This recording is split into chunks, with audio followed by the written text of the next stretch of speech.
ദൈവനാമത്തിന് മഹത്വമുണ്ടാകട്ടെ. നോമ്പിൻ്റെ 41 ദിവസമായി ഇന്ന് സഭയായി ചിന്തിക്കുന്ന വിഷയം പരീക്ഷയും പ്രലോഭനവും. അതിനാധാരമായിരിക്കുന്ന വേദവാക്യം വിശുദ്ധ മത്തായി എഴുതിയ സുവിശേഷം 4-ാം അധ്യായം 1 മുതൽ 11 വരെയുള്ള വാക്യങ്ങളിലാണ്. യേശുവിൻ്റെ മരുഭൂമിയിൽ നേരിടേണ്ടി വന്ന പ്രലോഭനങ്ങളെക്കുറിച്ചാണ് ഇതിൽ പ്രതിപാദിക്കുന്നത്. 3 തരത്തിലുള്ള പ്രലോഭനങ്ങളാണ് കർത്താവിന് നേരിടേണ്ടി വന്നത്. 1 ശരീരത്തോടുള്ള പ്രലോഭനം, 2 വിവേകത്തോടുള്ള പ്രലോഭനം, 3 അധികാരത്തിനും സമൃദ്ധിക്കുമായുള്ള പ്രലോഭനം. വിശ്വാസത്തിൻ്റെ തീക്ഷ്ണതയിലൂടെ 40 രാവും പകലും ഉപവസിച്ച കർത്താവിനെ പിശാച് പരീക്ഷിക്കുന്നു. ഏകാന്തമായ അവസ്ഥയിലും ജീവൻ്റെ ശേഷിപ്പുകൾ കുറഞ്ഞതുമായ മരുഭൂമിയാണ് പിശാച് ഇതിനായി തിരഞ്ഞെടുക്കുന്നത്. ആദ്യമായി നീ ദൈവപുത്രനെങ്കിൽ കല്ലപ്പമാകാൻ പിശാച് ദൈവത്തോട് ആവശ്യപ്പെടുന്നു.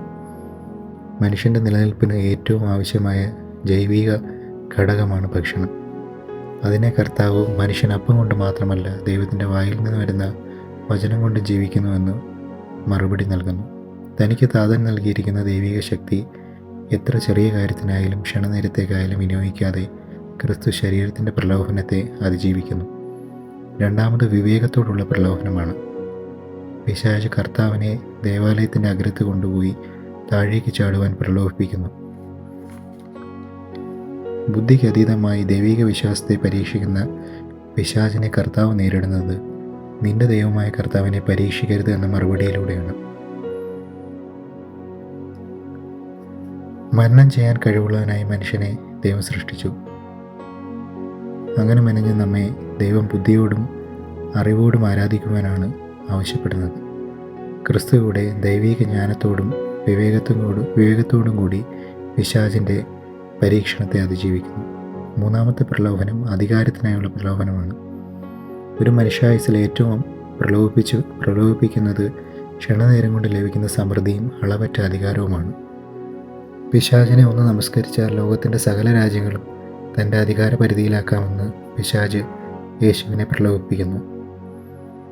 കർത്താവ് അതിനെ അതിജീവിക്കുന്നത് വിശ്വസ്തത കൊണ്ടാണ്. തൻ്റെ ദൈവമായ കർത്താവിനെ നമസ്കരിച്ച് അവനെ മാത്രമേ ആരാധിക്കാവൂ എന്നാണ് കർത്താവ് ഇതിന് മറുപടി നൽകുന്നത്. ഇടറിപ്പോകാവുന്ന വീണുപോകാവുന്ന സാഹചര്യങ്ങളിൽ അരുതെന്ന് പറയാൻ നമുക്ക് കഴിയണമെന്ന് കർത്താവ് ഇതിലൂടെ നമ്മെ പഠിപ്പിക്കുന്നു. നമ്മുടെ നാഥനായ കർത്താവിന് ഇത്രയധികം തീക്ഷ്ണമായ പ്രലോഭനങ്ങൾ നേരിടേണ്ടി വന്നെങ്കിൽ ഇടയരായ നമുക്കും നിരന്തരം പരീക്ഷണങ്ങൾ നേരിട്ട് മുന്നോട്ട് പോകേണ്ടതുണ്ട്. അവിടെ വിശ്വാസത്തെ മുറുകെ പിടിച്ച് നാം ഓരോ തവണയും മുന്നോട്ട് പോകണം.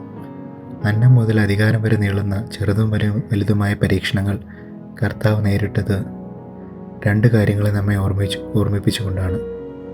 1, ക്ഷണനേരത്തേക്ക് കർത്താവിനെ മറന്നാൽ കിട്ടുന്ന ലൗകിക സുഖങ്ങൾ വെടിയാൻ നമുക്ക് കഴിയണം. 2, ക്ഷണിക നേരം കൊണ്ട് ലഭിക്കുന്ന വലിയ ഭൗതിക സാഹചര്യങ്ങളും വേണ്ടെന്ന് വെക്കുവാനുള്ള മനസ്സും വിശ്വാസവും നമുക്കുണ്ടാകണം.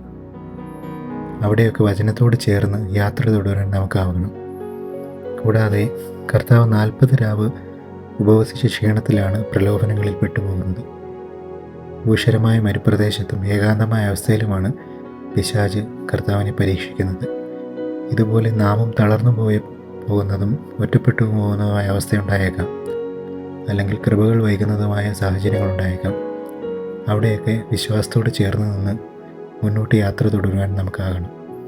മത്തായിയുടെ സുവിശേഷം 4-11 വാക്യം ഇപ്രകാരമാണ് അവസാനിക്കുന്നത്: പിശാച് അവനെ വിട്ടുപോയി, ദൈവം തൻ്റെ ദൂതന്മാരാൽ അവനെ ശുശ്രൂഷിച്ചു. ഇത്തരത്തിൽ വിശ്വാസത്തെ മുറുകെ പിടിച്ച് മുന്നോട്ട് പോകുന്ന ഓരോ വിശ്വാസിയും ദൈവം തൻ്റെ ദൂതന്മാരാൽ കാവൽ ചെയ്യുന്നു. ഇങ്ങനെ അതിജീവിക്കുന്നതിനും സ്വയം പരിശോധിക്കുന്നതിനും തയ്യാറെടുക്കുന്നതിനുമുള്ള കാലയളവായി ഈ നോമ്പിൻ്റെ ദിനങ്ങൾ മാറട്ടെ. ഏവരെയും ദൈവം സമൃദ്ധമായി അനുഗ്രഹിക്കട്ടെ. ആമേൻ.